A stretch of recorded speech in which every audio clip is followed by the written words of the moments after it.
Então, olá, nós estamos em mais uma edição do Logos Biocast. E hoje vocês vão se sentar confortavelmente porque eu vou levar vocês para um mundo desconhecido, o mundo do ceratocone que você ainda não viu.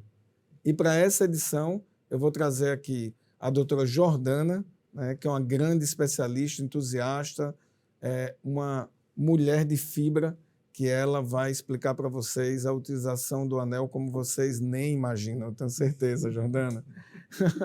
A Lúcio Maranhão, que é meu amigo, companheiro, né, de caminhada, de jornada, tanto no ceratocone como também no DMEC, DESEC, todas as sopas de letrinha, né, do transplante. Lúcio vai falar um pouco da experiência dele, tanto social como também a experiência técnica. Tenho certeza que a gente vai aproveitar muito. Meu amigo e contemporâneo da residência lá no nosso saudoso Hospital São Geraldo da UFMG, Fred Bicalho, onde eu tive a honra do Fred ser fellow e eu ser R1 para R2, mais ou menos por aí, e aprendi muito cirurgicamente com você, meu agradecimento.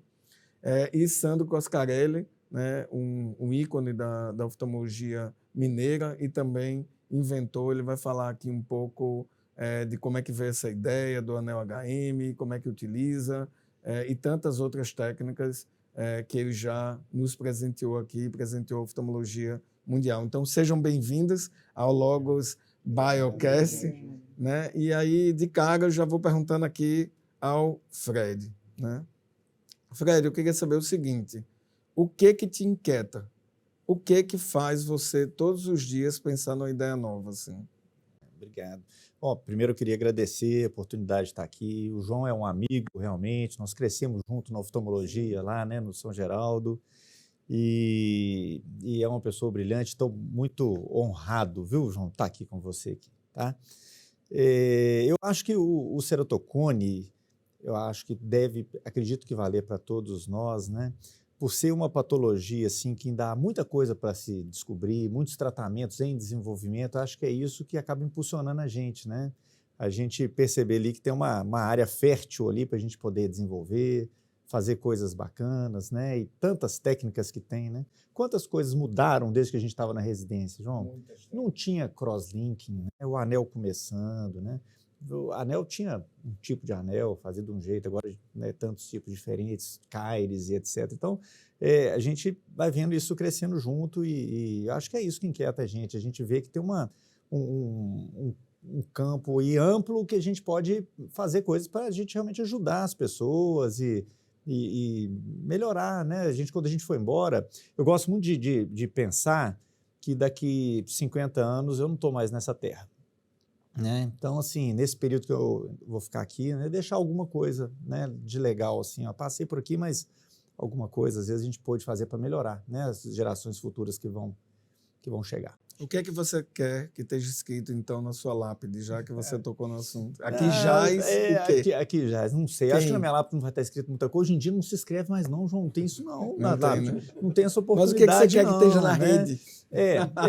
Aí o que sim, que o chat GPT, o que que o chat GPT, quando alguém falar Fred Bicalho, pronto, vamos modernizar a lápide. O que eu quero, quando eu falecer, que as pessoas lembrarem de mim, de uma pessoa que tentou ajudar, que tentou ser uma pessoa boa, tentou, né, ajudar o mundo de alguma forma, colocar uma pedrinha, né, um tijolinho nessa construção aí, né, porque a gente é um pouquinho, mas que se cada um fizer um pouquinho já ajuda bastante. Então, acho que me ver como pessoa que tentou ajudar, né, se dedicou, acho que é isso, né.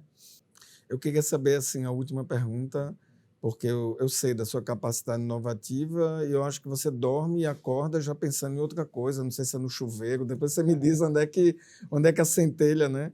Aí, se você for pensar nessa centelha, o spark of innovation da sua vida, tem algum momento que você lembra, pode ser na infância também, não precisa ser só na oftalmologia, que você lembra que você disse assim, poxa, eu sou curioso, isso aqui eu acho que vai ser minha vida, não só como oftalmologista, eu estou falando como questionador, né? Muito Como legal curioso. isso que você está Ou falando, você João. era a criança dos porquês, né? João, eu vou fazer o seguinte, eu já quis um dia fazer uma aula mais ou menos sobre isso, né? Um dia que a gente fosse falar num congresso, uma aula sobre coisas assim diferentes, assim, né? Fora da caixa, tal. Pode ser hoje, exatamente falando. Mas assim, eu acho legal, assim, você se prepara para ser um bom cirurgião, tudo. Isso começou lá na infância, né? Quando você era criança, a sua família te estimulando a você desenvolver, né? Eu fico preocupado, por exemplo, hoje nas gerações de hoje, que os meninos ficam na frente da televisão e não trabalham com as mãos. Como é que você vai adquirir habilidade com as mãos? Será que só lá no fellow da catarata que você vai começar a adquirir habilidade nas mãos para você poder operar? Você, para se tornar um grande médico, um grande pesquisador, ou um cirurgião, isso tudo veio desde lá da infância, esse preparo todo, né? Então, eu acho que isso foi uma construção, né? E os pais devem pensar isso quando eles têm os filhos, de desenvolver nos filhos as habilidades, não só a habilidade manual, como habilidades intelectuais. Então, eu sou muito grato à minha família por ter me dado a oportunidade, né? E se todos vocês estão aqui, eu tenho certeza que tiveram a oportunidade de se desenvolver desde pequenininho. Eu acho que isso é uma coisa muito legal, né? Então, essa curiosidade, né? A gente tem que tentar passar para os nossos filhos, né? Meu filho, por exemplo, eu dei um microscópio para ele.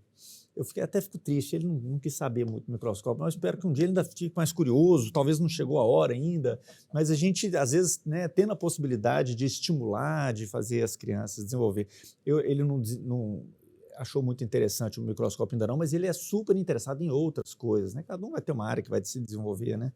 Então, é isso. Mas, assim, sou muito grato por ter tido a oportunidade, assim, desde a infância, de poder desenvolver coisas que a gente usa até hoje, né? Acho que começa lá de pequenininho, né? Eu te perguntei porque na aula magna eu tive que fazer esse exercício, não foi muito fácil localizar qual foi o ponto de inflexão, né? Quando foi o Spark of Innovation. E eu falei... Mas será que teve um ponto? Naquele momento, na aula foi quando eu fui na NASA com 12 anos e eu olhei o Saturno V e aquilo ali, imagina.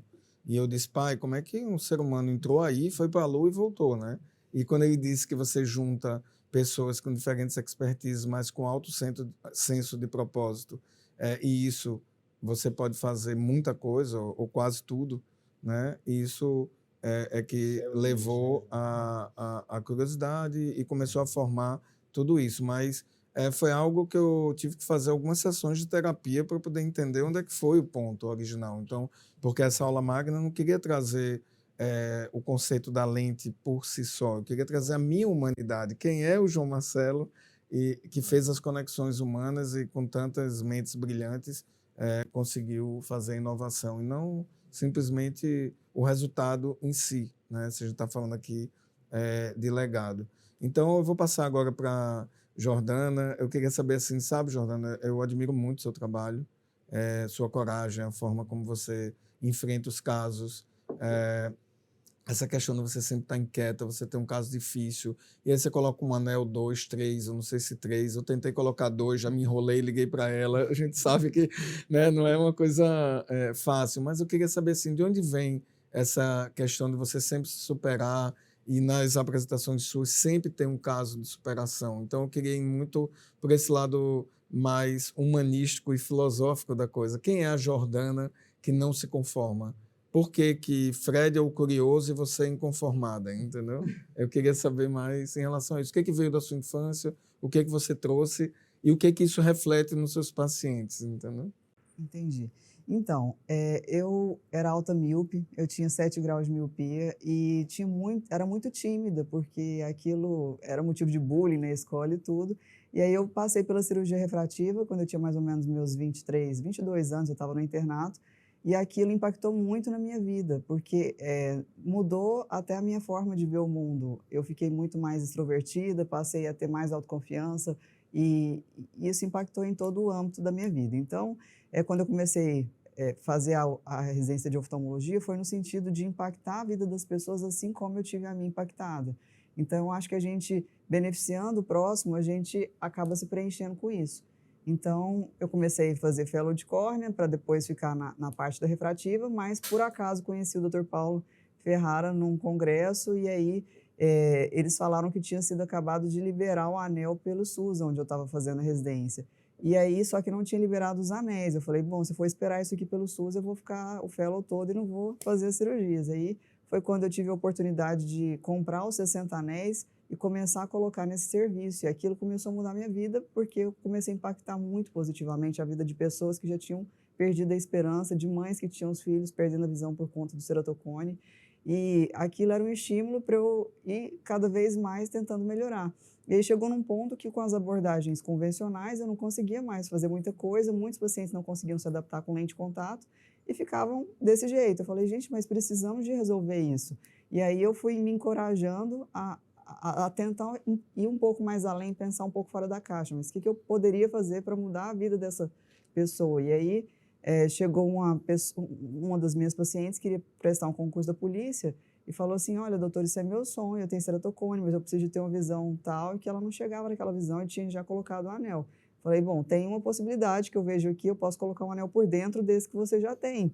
Você topa fazer isso, mas eu não sei se vai dar certo, porque talvez você vai ficar com halo, vai te incomodar por estar muito próximo da pupila. Ela falou assim, não, eu quero sim, se a minha tentativa é reversível, por que eu não vou tentar? E aí eu coloquei o anel nessa paciente e deu muito certo. Ela ficou com a visão 100%, conseguiu passar no concurso da polícia e eu consegui transformar a vida dela positivamente. Eu falei, pronto, você me deu abertura para resolver múltiplos casos agora que eu não tinha mais como resolver. E aí comecei a fazer esses anéis por dentro e ficando muito entusiasmada com isso, convenci o Dr. Paulo a fazer o anel que encaixasse perfeitamente, porque eu tinha minhas dificuldades em posicionar aquele anel onde ele deveria estar.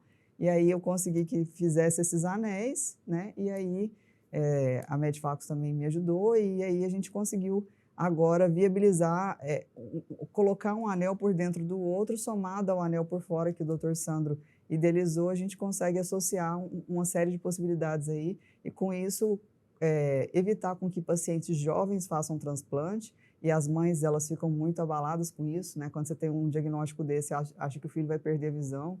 E eu tenho pacientes muito jovens que já estavam na fila de transplante, conseguir tirar esses pacientes fora da fila é algo que impacta muito positivamente na minha vida, porque a gente fazendo bem para o próximo, a gente acaba ficando muito feliz, né? E só para explicar, esse novo anel, ele tem que formato diferente para facilitar esse encaixe? Explica um pouco para a turma ali como é essa alternativa. Você tem já um anel que já foi colocado e às vezes você quer um pouco mais, melhorar um pouco mais a refração ou diminuir um pouco mais a dependência. Aí explica esse anel duplo, porque com certeza a maioria das pessoas nem sabe que existe a possibilidade e muito menos que você junto com o Sandro, o Dr. Ferrara e a Medfax, você criou um anel com angulação um pouco diferente para facilitar isso, porque isso nem eu estava sabendo, né? Então, explica um pouco aí para a gente, que isso é bem legal. Então, esse anel é um anel que foi confeccionado para ficar perfeitamente encaixado no anel de 5 milímetros. Então, por exemplo, o anel convencional da Ferrara tem um diâmetro interno de 4,4 e 5,6. Esse anel tem um diâmetro interno de 3 interno e 4 externo. Então, por que o anel de 5 milímetros não encaixava perfeitamente em outro anel de 5 milímetros? Quando o tamanho de arco era um pouco maior e a gente chegava aqui às 6 horas, ele travava para progredir. E aí a gente precisaria de um anel que tivesse um curvamento ideal para posicionar ele por dentro do anel, por dentro do anel convencional. E a gente sabe que quanto mais próximo do centro, maior é o efeito do anel. Então a gente tem tido resultados muito satisfatórios em pacientes com cone muito avançados. E esse, por ter sido o tema do meu doutorado, acaba que eu venho tratando muitos pacientes com cones muito avançados e consigo, com esse anel, um aplanamento muito mais significativo do que o anel convencional e do que o anel HM, ainda podendo associar os três. E tem um artigo derivado disso, da tese? Da tese tem, sobre o anel de 320 em pacientes que já estavam na fila de transplante. Depois, o Dr. Paulo, junto com o Sandro, começou a associar o anel HM, porque eram pacientes que precisavam de ter a lente escleral como complemento para ter uma visão boa. E com o anel HM, a gente tem deixado cada vez mais independente das lentes esclerais, e agora a gente ainda tem a possibilidade de colocar um anel de 3 milímetros por dentro, e é uma quebra de paradigma, porque a gente achava que, pela nutrição da córnea, a gente não pudesse adicionar tanto tecido um por dentro do outro. Eu já tenho paciente implantado com os 3 anéis e que está muito bem. Então, possivelmente, a gente pode adicionar muito tecido e retirar esses pacientes da fila de transplante. Eu acredito que futuramente a gente já está, né, fazendo cada vez menos transplante, então.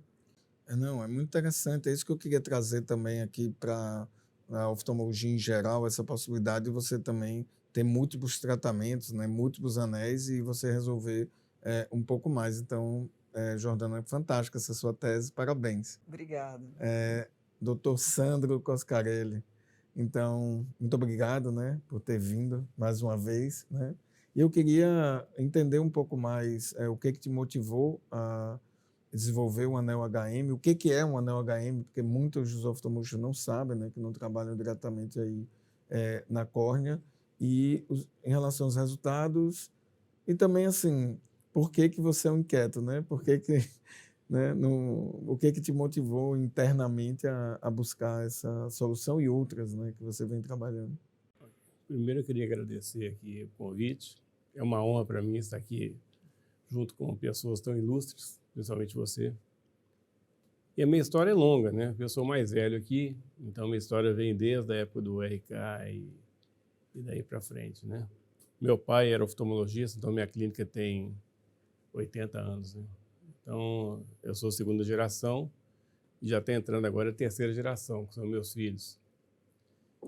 Essa história do anel HM começou, isso aí tem muito tempo, porque a gente trabalha com cirurgia refrativa tem muitos anos, a gente tem aquela fatia do bolo que ninguém quer, que seria uma córnea um pouco irregular, muito fina, e a gente sabe que para poder fazer uma correção do grau, tira parte da córnea. Com isso, a gente ficaria limitado.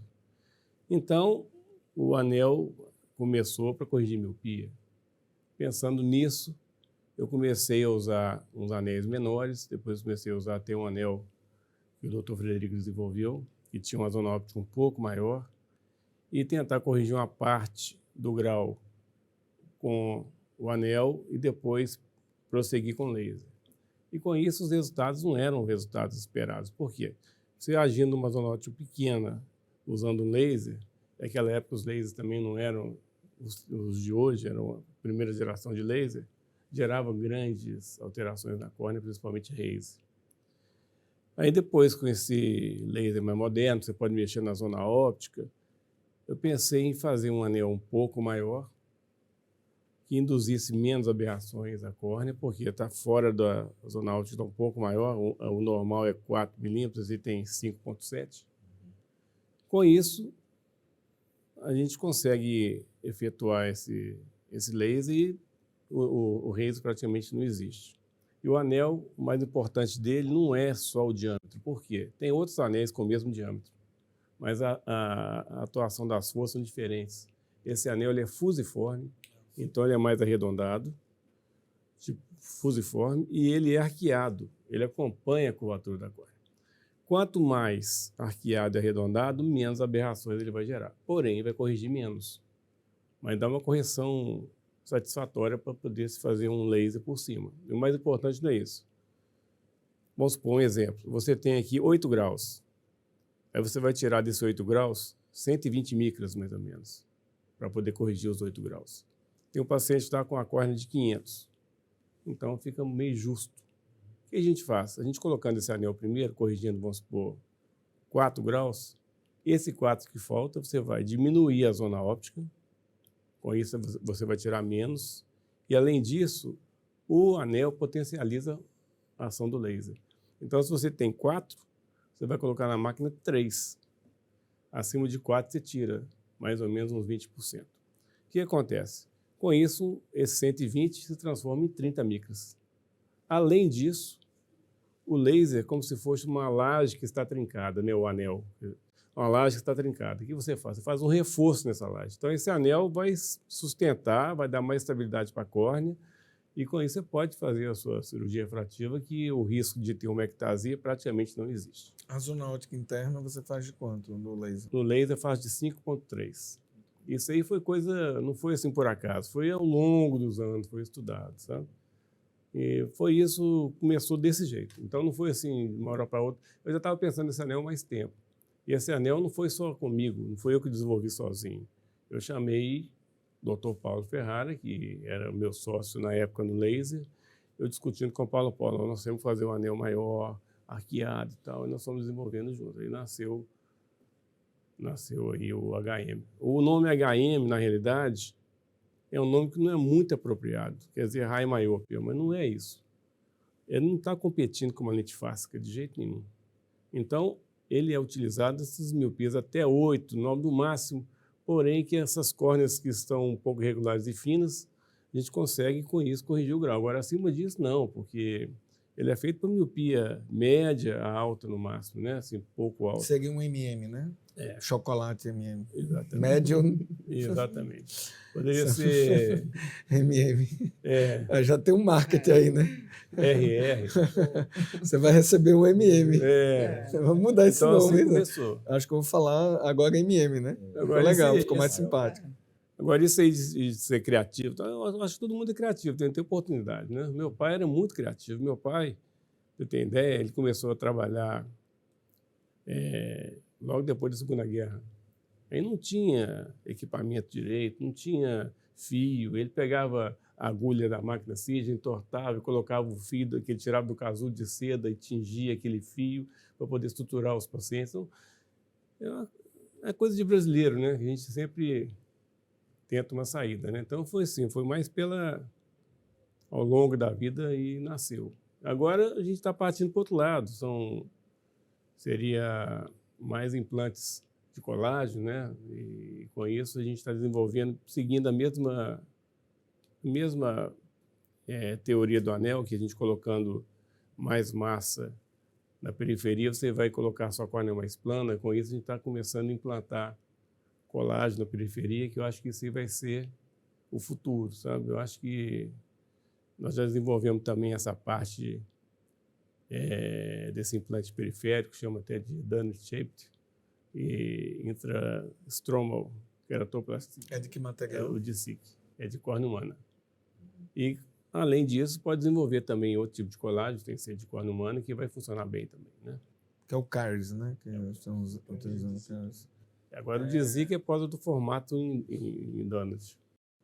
Lúcio, você pode salvar aqui a sopa de letrinhas? Eu queria que, em menos de 10 minutos, você explicasse para o público em geral tudo. Pode ser do endotélio até na frente. Não esquece o ceratocone, mas se você puder, assim, ir ilustrando cada um desses termos, inclusive o estromal e tudo, eu vou agradecer aqui, que eu vou deixar registrado, vou ficar repetindo na rede para ver se a gente consegue unificar isso.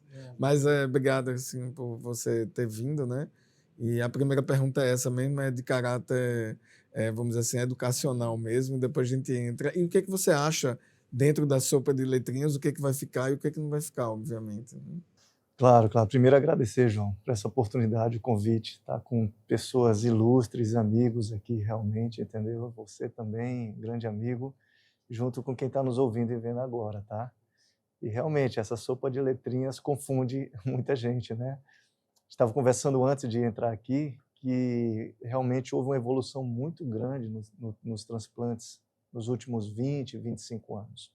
Na minha época do fellow, também só tinha penetrante na época, né? Era só corte e costura. E aí vieram com força, né, no final ali de 2005, 2010, os transplantes lamelares, né? Então, resumindo de forma, tá? Foi possível transplantar apenas a parte doente da córnea, tanto da parte anterior quanto da parte posterior. E aí vem a sopa de letrinhas, né? A parte anterior, por exemplo, tem inúmeros transplantes lamelares anteriores utilizados não só manualmente, mas com laser, com medidas também de paquimetria que você vai dissecando manualmente. Tem o DALK, FALK, SALK. Eu vou especificar, por exemplo, o DALK, mais famoso, Deep Anterior Lamellar Keratoplasty, né? Então, isso trata doenças anteriores, como ceratocone, tá? E outras também cicatrizes. E vieram os transplantes lamelares posteriores, que eu acho que deu um boom, assim, realmente na parte dos transplantes, porque é um transplante, para começar, mais fechado, menos riscos. Eu lembro de um caso seu que você ficou, né, com Open Sky, que tem as complicações, às vezes, dos transplantes penetrantes, né? Mas o lamelar, ele é mais fechado, menos rejeição, recuperação visual mais rápida, e a córnea foi afinando a parte que era preciso transplantar. até chegar ao DISEC 100 micras, ultrafim 50 micras, nanofim menos de 50, até chegar ao DIMEC 15 micras, né? Então é um desafio para o cirurgião também atingir. E a maior beleza disso, que está nos acompanhando, você pega o laser mais moderno da oftalmologia, talvez, quanto que ele corta? 90 micras, se você colocar. A mão humana consegue chegar a 15 micras ali. Então houve um boom, tá? E aí, adentrando um pouco, o DIMEC, as sopoletrinas, DCM, membrana, endotélio, queratópolis, e vinha as outras também, né? Mas houve um boom, e eu lembro muito bem, em 2009, estava sentado num congresso em Natal, e o Vitor Antunes, né, eu narrei isso para ele uma vez em uma outra aula, sentei na sessão de córnea, nunca tinha visto a parte de lamelares, e tomei um boom, quando o Vitor apresenta o endotelial. No caso de DISEC lá, eu fiquei impactado. Tem que aprender esse negócio. Tenho que ir atrás disso. Uma mensagem para os jovens, né, que estão nos ouvindo. Às vezes a gente não precisa inventar. Você criou ali as ideias da Galaxy, né, o Sandro também com HM, dentre outros. Maravilha. Mas o inovar também é o inovar-se também. Você buscar o seu melhor. A gente está aqui, estou aprendendo aqui demais. Falei para a Jordana, eu vou tentar botar os 2, 3, 4 anéis ali. Falei ali para o Sandro também, no DISIC. Poxa, você inovar, se não precisa... Inovar é ótimo, né? É possível. Mas se você não inventar, não tem problema, invente-se. Invente-se. Tá? Então, quando eu vi as vantagens desse lamelar, eu falei, eu tenho que me inovar. Né, o gatilho é esse, de tentar ajudar. Cada um aqui busca, o congresso é isso, né? De você se inovar. E desafios vêm, né, meu amigo? A curva não é fácil para isso, né? Mas é isso de tentar entregar o melhor. Foi só o início. Muito legal. Fred, você estava comentando comigo justamente um dos pilares que você queria trazer para cá, que é essa mudança, né, dos anéis de PMMA para outro tipo de material que ocupe mais espaço no túnel, né? E que seja mais flexível. E também o que está acontecendo em outros países com o CARES, né? Você pode explicar um pouco dessa mudança que vai acontecer, né, provavelmente? Aqui no Brasil e em vários lugares do mundo, às vezes a gente tem um pouco de dificuldade de conseguir córnea por problemas de cultura do país, de burocracias, etc. Nem sempre a gente tem uma córnea. Na minha cidade, lá em Belo Horizonte, que já foi a sua cidade também, e vai ser sempre, né, João? Né? Então, sempre um filho de São Geraldo, sempre vai ser, né, João? O João, ele dá muito trabalho, viu, gente? A gente está fazendo uma página lá do São Geraldo, aí tem lá as invenções, né? Aí ele já me deu trabalho que eu tive que entrar lá, explicar do Brain e tal. Agora eu estou entrando de novo, do Galaxy, eu sou obrigado a atualizar as coisas lá, né? Então, os filhos lá do São Geraldo. Mas então, assim, na história do anel, João, né, já tiveram várias tentativas de fazer anéis de materiais diferentes, gel introduzido dentro de túnel, anéis de córnea congelada, torneado, anel de silicone, anel de metal que você amassava, tudo. E veio agora o CARES, né? E ele está realmente atraindo muita atenção dos médicos. No último ESCAS que teve, na sessão de CARES, tinha gente em pé, eles tiveram que fechar a porta porque não tinha jeito de entrar na sala, tamanho interesse que tinha nisso. E aqui no Brasil a gente tem um pouco de dificuldade de ter tecido para fazer isso. Então nada mais natural do que tentar fazer um CARES sintético, que é então um anel que ele é mole, ele é macio, para poder ocupar esse lugar, para quem tem dificuldade.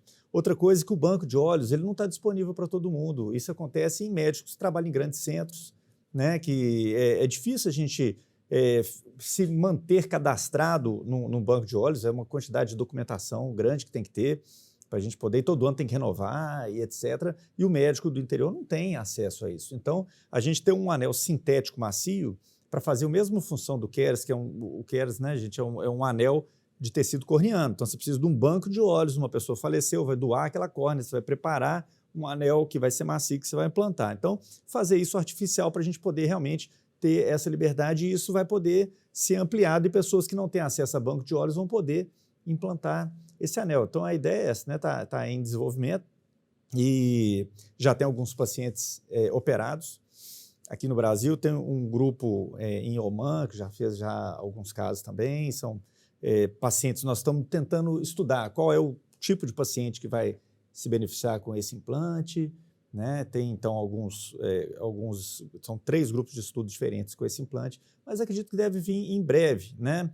Não é nada de excepcional, ele é feito de material acrílico hidrofílico, né? Para quem em casa quer saber, é o mesmo material que se fabrica lentes intraoculares. Essas lentes, ela pode ser feita de acrílico hidrofílico, é um material duro e ele, ao ser hidratado, ele fica mole. Isso une as vantagens dos 2 mundos. O anel duro é muito mais fácil de implantar, né?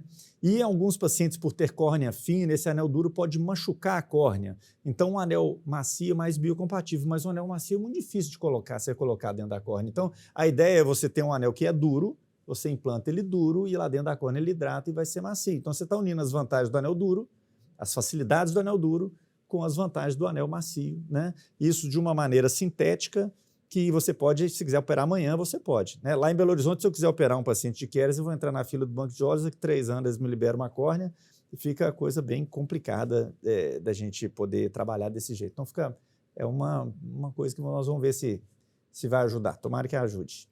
Muito bacana. Lúcio, você pode narrar um pouco dessa sua jornada, vamos dizer assim, humanitária? Eu acho que você está agora fazendo alguma ponte em Angola, em outras épocas você foi fazer transferência de tecnologia de DMEC. Se você pudesse narrar, para deixar aqui como um testemunho vivo da capacidade de servir, eu gostaria muito. Não, tranquilo. Foram surgindo, né? As coisas começou mais ou menos em 2017, que já vinha fazendo os transplantes lamelares e tudo, mas sentia vontade de fazer um curso também, de passar conhecimento. Já fiz parte durante 15 anos do Altino Ventura, passando conhecimento, ajudando e aprendendo também. E aí surgiu o primeiro curso, né? E a coisa foi embalando, e 1 ano e meio depois, encontrei o Pedro Bertino, né, lá na Ascars, e a gente uniu forças. Começa logo daí, né? É muito bom isso, dizer, no meio médico, né, científico e tudo, no meio da medicina, que às vezes você começa um curso, uma coisa, um fica para mim, outro para você. Não. Eu falei exatamente para ele isso. Não tem problema, vamos unir forças. E aí a gente criou o Surgical Córnea, tá? E é a parte de teoria, prática, cirurgia ao vivo. Começamos aqui no Brasil, começamos a receber alguns médicos de fora também, inclusive da Europa, Portugal, e eles foram tendo contato, aquela carência que tem na América Latina, da parte também de córneas. O Brasil está muito desenvolvido na parte de transplantes, dando show, realmente, né? Mas tem a carência de tecido, de poder doar, então, às vezes, ficou muito nos penetrantes, apenas Ondalk, e aí começou a vir os convites também para além do Brasil e para fora, né? Então, tivemos no Peru, já 3 vezes, treinando os médicos lá. Tivemos, agora em dezembro, fomos para o Equador também, a parte da Sociedade Córnea toda, treinar. Eu levei córneas daqui, eu acho que não é todo doido, né? que tem coragem, eu digo doido mesmo, porque tudo bem, a gente faz a legislação do Brasil para levar as córneas, mas tem a do outro país, que estavam garantidas, mas ninguém sabe. Então já teve muita história para contar também, de Conta passar o perrengue. Um perrengue, né? Que eu quero, a parte boa, o perrengue que você passou. Então, Estavam achando que você era serial killer. Então, traficante de córnea, né? Lá vai eu, um cearense pernambucano, né? Levando 50 córneas para o Peru. Então, quando eu chego lá, né? Já vai direto para a alfândega lá, né? Então, quando eu apresento lá para eles, eu passei 12 horas para explicar todo o processo. Tudo, teoricamente, estava bem, mas levei 50 córneas para lá. E aí foi interessante, João, porque eu vi aquelas salinhas, né? Aquele sofá, a mesa. Eu assisto muito aquele programa Aeroporto Peru, né? Que era traficante, era tudo. Eu reconheci toda a sala lá. A sala era... Inclusive as pessoas que estavam lá, entendeu? Eu lhe conheço a delegada, mas de onde? Do programa. Passei 12 horas a primeira vez. Depois, 6 meses, fui de novo, diminuiu para 8 horas. 1 mês depois, foi a terceira vez, diminuiu para 2 horas. A moça já me conhecia já. De novo, 1 mês depois. Poxa, né? E aí uma coisa interessante, que você pediu para a gente, né, trazer os ensinamentos que tem. A primeira vez que fui no Peru, eu fui para uma região chamada Trujillo, região muito pobre, né, muito pobre. Tinha um centro, um hospital lá, e a gente foi levar o treinamento, e eu olhei e falei, nossa, mas vamos lá. E depois de ter passado 12 horas, né, estava cansado, chorei, tudo, tiveram pena, deram, entendeu? Mas resolveram me liberar lá, entendeu? E eu pensei, será que eu vou reclamar ou não? Na volta, né? Poxa, 12 horas eu não volto mais. Teve amigos meus que disseram, você foi 3 vezes, você levou de novo, nunca mais, uma dessa eu não levaria córnea mais de jeito nenhum. Pois não foi só 2, foram 3. 4 com o Equador. Mas na volta, eu pensei, poxa, caramba, será que passar por tudo isso, será que eu volto? Aí vem um pensamento, né? A voz interior fala, você queria estar em Milão? Que eu estava olhando o aeroporto, tudo parecia um deserto, esse negócio bem... Você queria estar em Paris? A vozinha, né? Ou em Nova York? Não. Seu lugar é aqui, para trazer o ensino aqui, onde precisa. Aí eu entendi, João, sabe? Que é muito bom viajar, tal, mas lá em Nova York, em Milão, tu já tem as técnicas. Mas lá em Trujillo não tinha. E aí eu quero focar em quê? No ruim ou no bom? Isso foi um ensinamento para mim, eu digo para eles. Eu quero focar nas 12 horas sendo ameaçado e tal, ou no que foi entregue lá. Então isso, eu falei, não, o entregar foi tão superior, que isso aqui ficou pequeno.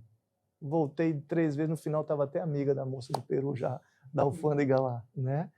E aí foi a 4ª vez no Equador, levamos, e aí, meu amigo, tá vindo agora, está confirmado já em agosto, surgiu a oportunidade de Angola, né?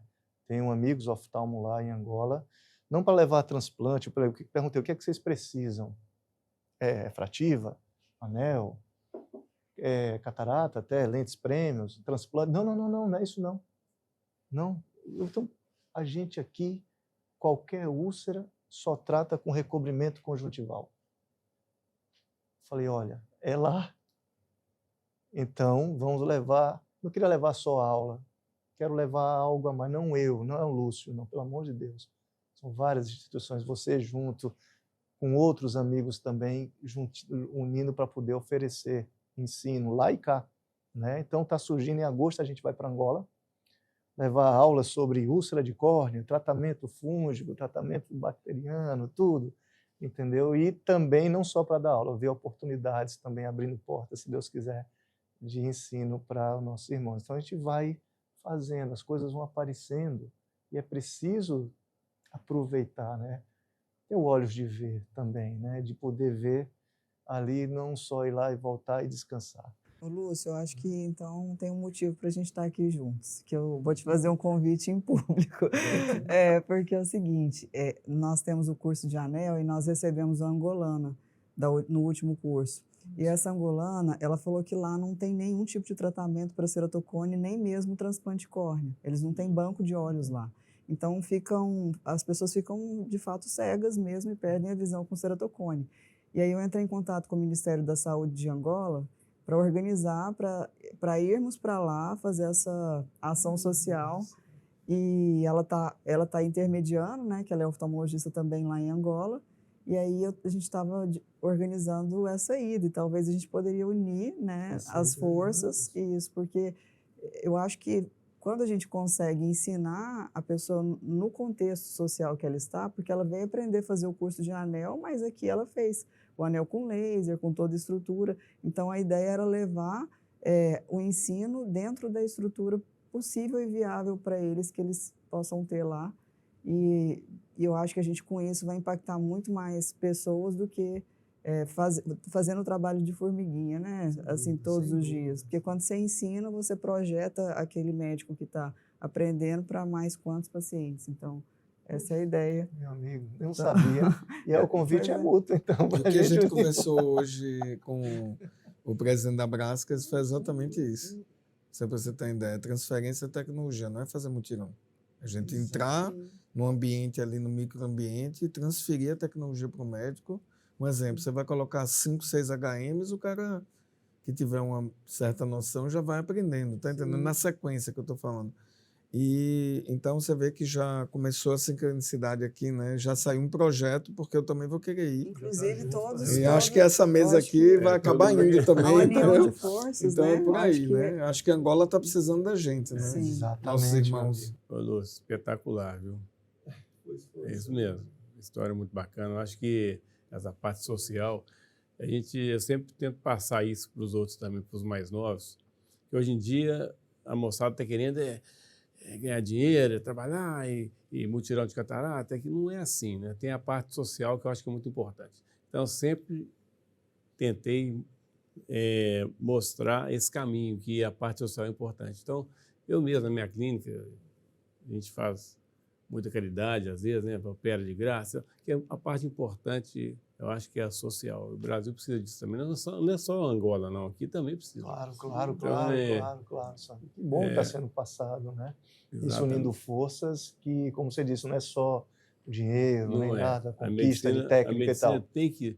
Porque está mudando tanto o negócio, né? O mundo está mudando tanto que daqui a pouco eles esquecem dessa parte importante da medicina, que é a parte social. Eu acho que tem um juramento, né, do médico quando se forma, eu acho que isso é importante, não pode esquecer disso, sabe? E da parte humana, né? A parte Porque humana, isso hoje aí... em dia a gente lida com vidas e muita gente perdeu esse senso de humanidade, né? Eu estava conversando com o Lúcio lá nos corredores, E lá, de empatia batendo também. papo, que no congresso a gente aprende mais no corredor do congresso, não é lá em palestra. Aqui é o corredor. Então vamos na parte social. Um corredor organizado. Nós tocamos nesse assunto, né, de preço, de paciente que não tem condição. Aí nós tocamos assim, não, isso aqui a gente faz que vai voltar para a gente. O negócio volta, né? É interessante. Você faz uma boa ação, volta. Faça bem, meu amigo. O juramento você já fez, né? Eu tenho uma pergunta para Fred e Sandro especificamente, que foi uma pergunta, inclusive, que o Thomas Cohen fez na apresentação que a gente fez da Galaxy, agora na Inglaterra, dos 75 anos do Ridley, né? da invenção da lente. Thomas Cohen, para quem não sabe, é o editor-chefe do Journal of Cataract and Refractive Surgery, né? E quando a gente saiu, Sandro, eu achei tão interessante porque eu citei o nome de vocês nesse momento. Então, como a gente está aqui nesse momento corredor, né? Quando eu saí da apresentação, ele disse, senta aqui um pouquinho. Me explica o que está acontecendo no Brasil que está fora do radar da Escas. Foi desse jeito. Né? Foi essa a pergunta. Aí eu falei, o que está acontecendo não, o que já vem acontecendo há muito tempo. Talvez alguém tenha que explicar. Né? Aí eu falei da Medfacos, Paulo Ferrara, Fred, Sandro. Tu já escutou do HM? Foi assim, nesse nível. Tu já escutou da Extrafox? Sim, já. Foi lá. Já escutou? Entendeu? Então, a gente foi organizando como se fosse que ele entendesse que não é uma coincidência ou um ponto fora da curva. Dentro disso tudo que está acontecendo, tem uma missão. E essa missão é deixar esse legado da capacidade da nossa oftalmologia e também da nossa ciência, da ciência brasileira. Isso já vem acontecendo há muito tempo e aqui, nesse nosso encontro do ceratocone, ele se mostra muito mais evidente, porque países que não adotaram ainda o anel estão anos-luz atrasados em relação ao que a gente pode fazer, porque a gente vê no nosso dia a dia quantos pacientes deixam de ir para transplante com ótima reabilitação com os anéis atuais, não precisa nem complicar muito de anel de colágeno, não sei o quê. Com o anel de PMMA, na minha opinião, eu queria perguntar isso a vocês dois especificamente, por que o mundo não adotou o anel, primeira pergunta. Se o PMMA ele é totalmente biocompatível e agora com o Fenton não tem nem a desculpa de extrusão, acho que a gente nem tem praticamente nenhuma extrusão com o Fenton, se for um caso mediano, normal, né? Então vai essa primeira pergunta. E se vocês podem dar essa noção, já que o Thomas Cohen fez essa pergunta a mim, eu queria fazer para vocês também. O que acontece nesse ecossistema de inovação brasileiro e principalmente em Belo Horizonte. Então, se tem a própria indústria, como Medifacos, VisionTech ou o que for, que puxa também, de qualquer jeito, alguma coisa, porque você vai ter a ideia, você tem a indústria para poder executar aquela ideia, né? Senão fica muito só em PowerPoint. Ou as próprias instituições de ensino, acadêmicas, entendeu?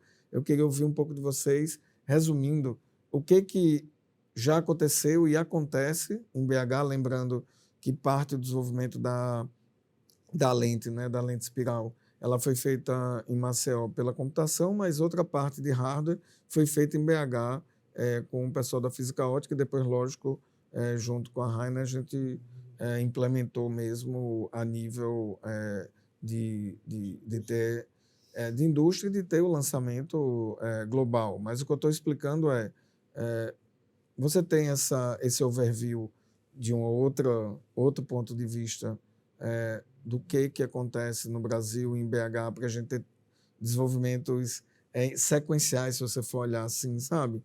Porque acabou de sair a Extra Focus, aí daqui a pouco veio o HM, aí agora veio a Espiral, e não sei o que. Isso não... Deus, a espiritualidade, está querendo falar alguma coisa para a gente que talvez a gente não tenha tido tempo dessa conversa aqui de corredor, de refletir. Eu queria ouvir um pouco a opinião de cada um de vocês. Quer dizer, o papel da oftalmologia brasileira na inovação raiz mesmo, de fazer da ideia ao produto, não só, óbvio, da adoção de técnicas internacionais, que a gente já é muito bom há muitos anos, a geração de Sandro e do pai, do avô, não sei se você sabe, meu avô era oftalmo, né? Ele fundou a Faculdade de Medicina de Alagoas, e meu pai e eu também venho dessa terceira geração. Fred, quer começar e depois o Sandro? Eu queria ouvir todos vocês em relação a essa pergunta. Eu acho que o problema é multifatorial, né? O Brasil, essa pergunta que ele fez foi muito interessante, né? O que está fora do radar da ESCS? O Brasil está meio que fora do radar desses centros mais desenvolvidos do mundo, assim, né? Existe uma falta de credibilidade, né, de países pobres que não devem fazer as coisas direito, etc. Então, isso daí nos obriga a ter que fazer melhor ainda, se a gente quiser poder ganhar essa credibilidade, né? Mas eu acho que o ANEL ele já tem uma estrada já, né? No início essa pergunta era muito mais impactante, mas hoje a coisa já mudou um pouquinho. Então, o que aconteceu com a ANEL agora é de comendo pelas beiradas, como diz os mineirinhos ali, né? Então, a gente vai convencendo os amigos mais próximos, América Latina, já tem bastante, né? Países latinos fora daqui, uma parte da Europa. Já o ANEL já existe ele com muita força já nos países árabes, né? No Oriente Médio com muita força, no norte da África, uma parte da Ásia também já entra. Alguns países eles têm uma legislação mais dura, mais difícil de entrar, né? Então, eu acho que desse jeito a gente já consegue pelas beiradas, fazendo esse conhecimento. A gente costuma falar que a gente não consegue enganar muita gente muito tempo. Você engana pouca gente muito tempo ou muita gente pouco tempo, mas, né, o ANEL já existe há um tempão e ele está só crescendo, ele não está diminuindo, né? Então, com o tempo as coisas estão acontecendo. Agora, o Brasil, infelizmente, é um país que tem pouco recurso e a falta de recurso financeiro é um problema, né? A gente precisava de investir. Houve uma época que uma empresa lá de Belo Horizonte, você falou de Belo Horizonte ela agrega indústrias que fabricam lentes, as duas que tem no Brasil estão em Belo Horizonte, indústria de instrumental cirúrgico e tal, e etc. Então, assim, acaba que, por coincidência, tem muita coisa ali e acaba que muita coisa é inventada lá. Extrafocos, lentes, anéis, o etc. Sérgio também, Canabrava, né? Você imagina, o Sérgio Canabrava, lá tanta coisa, né? Então, é interessante isso, né? Acaba que um estimula o outro também, né? O Brasil, ele, por outro lado, ele tem uma legislação que facilita também um pouco o desenvolvimento. Mas só para contar para vocês, teve uma época que uma empresa resolveu querer investir nos Estados Unidos, botar o ANEL lá dentro dos Estados Unidos, né? Estou falando de uma conversa de 20 anos atrás, tá? E nós fizemos um estudo de quanto que a gente ia gastar para poder botar o ANEL dentro dos Estados Unidos, para ter a aprovação da FDA. E seriam necessários $10 milhões naquela época, não seria quanto isso seria hoje em dia, né? Sei lá, vamos botar 15 milhões de dólares, talvez hoje? Nem sei. 20 anos atrás eram 10 milhões de dólares e aproximadamente 7 anos de pesquisa, porque a pesquisa tem que ser feita dentro dos Estados Unidos por médicos americanos, eles não acreditam em nada feito fora, o FDA exige isso naquelas 3 etapas que o FDA tem, etc. Tal. E é muito dinheiro, 10 milhões de dólares, aí a indústria não quis segurar, ia ser muito caro. Então, assim, precisaria realmente ter um patrocínio, alguém rico, uma empresa rica dos Estados Unidos assumir isso para poder querer estimular isso. Agora, com o tempo, né, trabalho de formiguinha, a coisa está acontecendo e vai chegar um dia que vai entrar. Os Estados Unidos, na época, ele detinha 25% do mercado oftalmológico mundial, de consumo de insumos, né? Então, ganhar os Estados Unidos era extremamente importante, você ia conseguir uma fatia do mercado muito grande, né? Então, a história é essa, é caro, né, para desenvolver lá, mas a coisa está acontecendo devagarzinho. Só para complementar, eu concordo plenamente com o Frederico. Agora, o que acontece, o fato deles não gostarem do anel não é de hoje, por 2 motivos. Um, que eles não conhecem. Igual o Fred falou, documento pelas beiradas, vai chegar uma hora que eles vão conhecer. Mas o outro também, a gente vê que começou esses anéis novos aí, de colagem e tal, eles estão focados nisso e pondo o anel de lado. E eles não conhecem. Não vou citar nome não, mas um Bambambam aí, uma revista importante. Aqui no Brasil, você negócio de colocar plástico na córnea não funciona, não. Todos vão sair, vão ser destruídos. Porque não sabe, tem que ter uma profundidade adequada, tem que estar longe da incisão, tem que ser um anel bem colocado, eles não sabem disso. Então, eles só mostram o que não dá certo, né? Eles não mostram tanto de coisas também que as experiências deles causam, só mostra que, né? Tipo, quando começou com lente fásca, muita coisa também dava problema, não mostrava e tal, aquela coisa toda. Então, acho que é isso. Acho que concordo plenamente com o Fred e aos pouquinhos eles vão aceitar, sabe? Uma hora eles vão ter que ceder, né? Vão ter que ceder, mas eles estão mais para o lado do futuro. Jordano, O futuro é implante intraestromal orgânico, entendeu? Esse é o futuro. Dentro desse ecossistema, entendeu? Como é que você... qual o seu overview, entendeu? O que está acontecendo no país? Tudo bem que ainda é incipiente, mas também a gente não pode dizer que é outsider. Né? Quando você tem uma história do anel e tudo isso que a gente citou aqui, né? Tá tendo uma cadeia, né? De desenvolvimento, né? Isso é capitaneado por quê? Eu quero chegar nesse ponto. O que está tendo de diferente para a gente até poder, a partir desse momento, poder incentivar, né? Então, por isso que eu estou insistindo nessa tecla do que vocês percebem. Inclusive, isso me gerava muita inquietude, porque eu vi o benefício que a gente estava trazendo para os pacientes e como os Estados Unidos não beneficiava os pacientes de lá. Então, o descrédito, talvez, da parte de pesquisa do Brasil, eu acho que leva a isso tudo, porque se fosse feito nos Estados Unidos, com certeza o mundo todo já estaria sendo beneficiado se tivesse passado por todas as fases de pesquisa do FDA.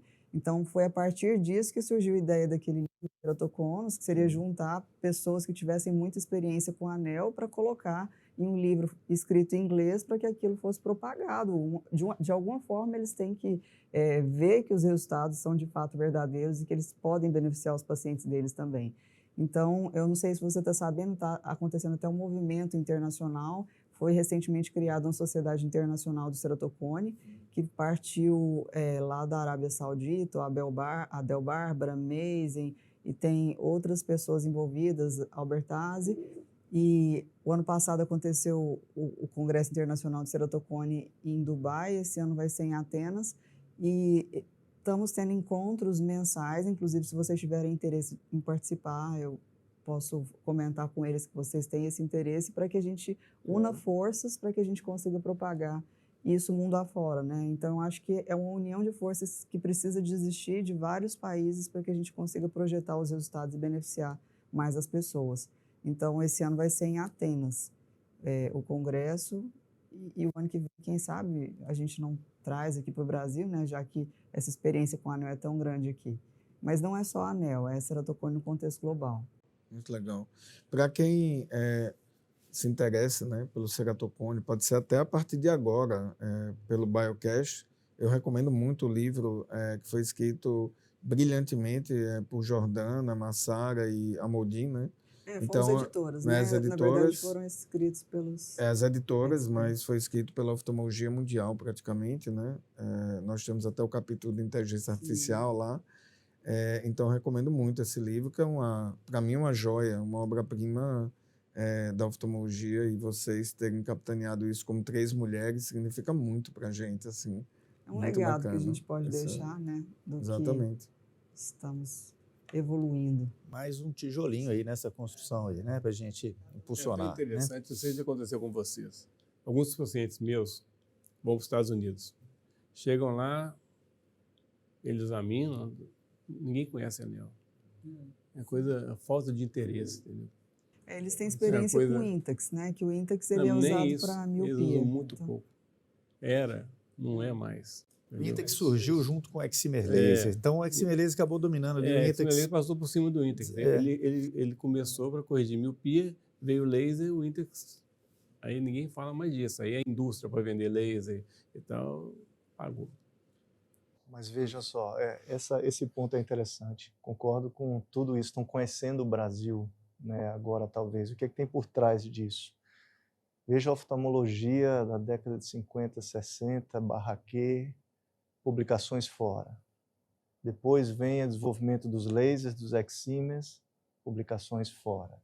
Isso que o Jordana falou é muito interessante. Até então não tinha uma base mais forte de criações e inovações no Brasil, com pesquisas, com publicações. Por isso que talvez essa geração agora, que está virando a chave, esteja sofrendo esse descrédito. Entendeu? No fundo, talvez seja isso. Porque agora está chegando. Então, para começar isso, multifatores, como o Fred disse. As publicações sempre fora, mas no Brasil, qual é que tinha? Década de 70, 60, 80, nada, 90. Então, tudo era Estados Unidos, Europa ali. Tá? Só que aí a nossa geração, né, o Sandro é um pouquinho anterior, mas a década ali dos anos 2000, segmento anterior, bum, bum, bum, final de 90. Então, essa geração, vocês, né, que estão fazendo a mudança, já foi debaixo de muitas inovações. A geração que fez a residência com muitas inovações surgindo. É o segundo ponto. Terceiro, a velha frase, né, o brasileiro é criativo, na necessidade. Eu lembro Jordana dando aula hoje, uma necessidade lá de um anel que não ficou tão bom, por que não botar um outro? Né? Então, poxa, necessidade sua lá com o desperdício das luzes na trifocais, halos e tudo, por que não? O brasileiro é criativo. Então, esses 3 pontos vão ajudando a ter esse momento que você perguntou agora, que o fez ele perguntar o que está acontecendo lá. 4º ponto, testes de inovações precisa de volume. Eu sei porque eu conheço lá Europa, Estados Unidos, o volume cirúrgico do cirurgião brasileiro é maior. Também isso faz uma diferença também. Então, são esses 4 pontos. É a indústria, né? E esse é o momento. É o momento que agora em BH, né? pesquisas fortes vindo com vários ramos de segmento anterior. Então, a Europa está abrindo o olho agora, que talvez o Brasil, né, 70, 60, não tinha tantas publicações, agora está vindo com novos olhos, por isso que ele sentou. Você lá, entendeu? Talvez seja... Eu acho que a geração do Sandro, um pouco antes, é que fez a disrupção para fazer uma equivalência tecnológica, né? Porque antes você imagina o Sandro para importar um laser naquela época, né? Não é hoje que você tem ali a internet, manda um e-mail, se tiver recurso, paga o boleto e tem uns 2, 3 técnicos para instalar. Conta um pouco como era essa época do faroeste mesmo, da oftalmologia brasileira, para você importar alguma coisa e fazer a equivalência, porque foi a primeira etapa, né? A gente já pegou a equivalência, já pegou o parque tecnológico montado. E aí agora, nossa próxima missão é essa da inovação. É porque a medicina volta, né? Porque no começo já existiam várias ideias, mas não existia tecnologia, entendeu? Então, para implantar um anel 360 graus era muito difícil. Então, agora veio o laser, facilitou. Então, a coisa vai caminhando. Então, muitas coisas do passado estão voltando para... Estão sendo feitas agora por causa da tecnologia que chegou. Interessante isso. E a como era essa facilidade, época, Sandro? É. Como era essa época quando você iniciou assim e teve esse choque tecnológico, né? A importação, a dificuldade, não tinha internet, nem eu acho que as grandes empresas que queriam vender para o Brasil não enxergavam o mercado como é hoje. Não é só essa parte de não enxergar o mercado como é hoje. Não tinha também essa vontade de correr atrás. Tinha vontade de correr atrás, mas era tão difícil que ficou meio, né, impactado, igual Minas Gerais. Belo Horizonte foi o maior centro de oftalmologia que já teve aqui no Brasil, um dos maiores, né? Aí depois ele começou a cair um pouco por causa dessa parte. Aí ficou estagnado. Agora não, agora tem mais acesso, negócio, entendeu? É interessante isso mesmo, mas era difícil. Naquela época era difícil. Era difícil até para o exterior, né? Era difícil. Fred, você queria falar alguma coisa da calculadora de anéis, né? Só para a gente encerrar nossas quase 2 horas de Biocast. Olha como o papo é bom, né? Em 2022, né, tivemos lançamento lá na Escras da calculadora multifórmulas para lente intraocular. E deu muito certo, né? O médico, ele entra no site, digita os dados do paciente uma só vez e ele, em várias fórmulas, vai ver qual que é a lente que cada desses autores recomendaria para um determinado paciente. E no anel, a gente tem um problema até maior, né? Existe ainda é uma tecnologia em desenvolvimento. Estudar ceratocone é muito mais difícil que a catarata, porque o paciente com ceratocone ele é muito variado, idade, curvatura de córnea, tudo é difícil de estudar. Então, a gente ainda está em desenvolvimento de nomogramas, né? Basta dizer que em 2018 2 fábricas mudaram o nomograma radicalmente, que é há pouquíssimo tempo atrás, né? Então, como existem visões diferentes, né? A ideia seria a gente criar uma calculadora, né? Igualzinho.